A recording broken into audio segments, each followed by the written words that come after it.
Assalamualaikum warahmatullahi wabarakatuh. Kami dari kelompok 3 dengan anggota yang masih sama seperti kemarin, yaitu ada Dimas Andika Firmansyah, ada saya Wajar Adi Prayoga, dan ada Ahmad Fauzan.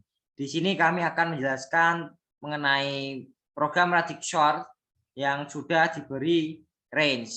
Nah, seperti biasa di sini menggunakan library IOStream, dan di sini terdapat fungsi. Yang pertama ada fungsi void print dengan integer input dan integer n, dan integer input ini sebagai pointernya.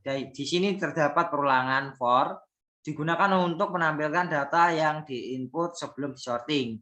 Kemudian ada lagi fungsi void print sorting.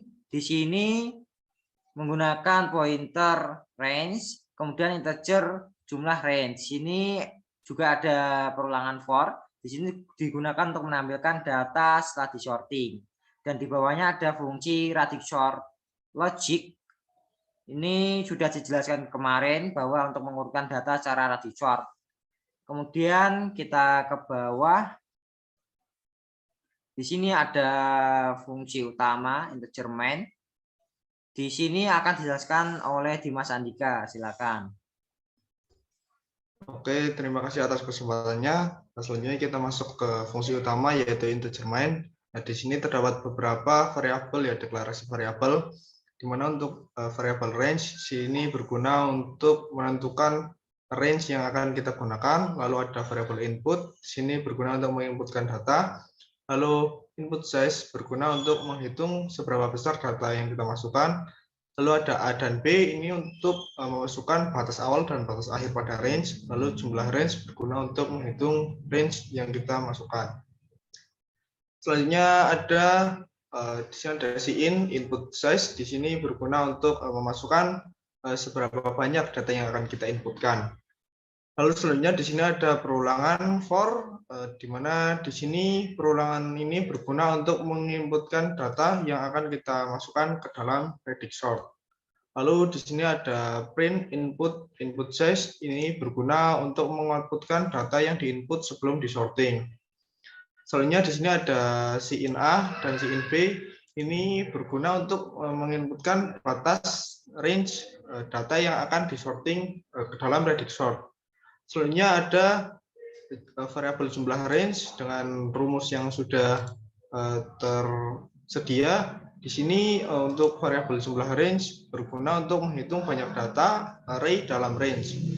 Selanjutnya ada perulangan for, ini berguna untuk memasukkan data range array input ke dalam array range.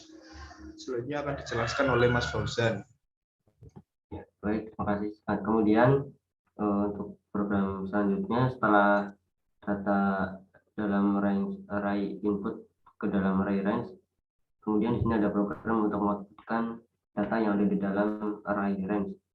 Dan setelah itu ada program untuk mengoutputkan banyak data yang ada dalam array range. Lalu di sini selanjutnya ada program untuk sorting data yang ada di dalam array range secara Radic Short dengan pemanggilan fungsi Radic Short Logic. Kemudian mengoutputkan data yang sudah disorting secara Radic Short tadi. Nah, dengan pemanggilan fungsi print sorting.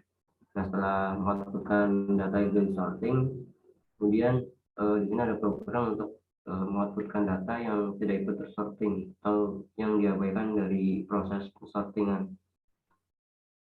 Di sini pada program yang untuk mengoutputkan data yang tidak sorting dengan menyamakan data yang di dalam array range dan array input, dan ketika datanya itu nilainya sama, maka nilainya akan 0. Dan jika nilai yang ada di data array input nilainya tidak sama dengan 0, maka akan dioutputkan. Namun jika sama dengan 0, maka akan di skip atau tidak akan dioutputkan. Dan kemudian untuk pengecekan program akan dijelaskan oleh teman saya.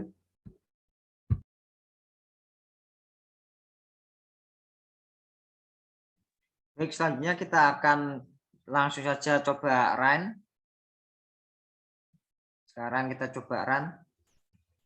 Di sini sudah terdapat outputan ya. Di sini ada nama kelompok. Kemudian kita masukkan banyak inputan. Misalnya kita masukkan 4, Kita masukkan bilangan ke 0, 24, bilangan ke 1, 78, bilangan kedua 45, dan bilangan ketiga 36. Sekarang kita di sini terdapat keterangan data yang diinput yaitu 24, 78, 45, dan 36. Sekarang kita masukkan batasnya atau range sortingnya, yaitu batas awal data ke 1, batas akhirnya data ke 3. Setelah itu di sini muncul outputan juga mengenai data yang berada di dalam range, yaitu 78, 45, dan 36. Banyaknya data yang ada di dalam range berarti di sini sesuai outputannya berarti 3. Kemudian di sini muncul pengurutan secara radius sorting, yaitu yang pertama satuannya dimulai dari nilai satuan yaitu 45, 36, dan 78. Kemudian untuk yang puluhannya 36, 45, dan 78. Dan outputnya 36, 45, 78. Dan data yang tidak ikut di sorting yaitu 24. Terima kasih. Sekian presentasi dari kelompok 3. Apabila ada kesalahan kami mohon maaf sebesar-besarnya. Wassalamualaikum warahmatullahi wabarakatuh.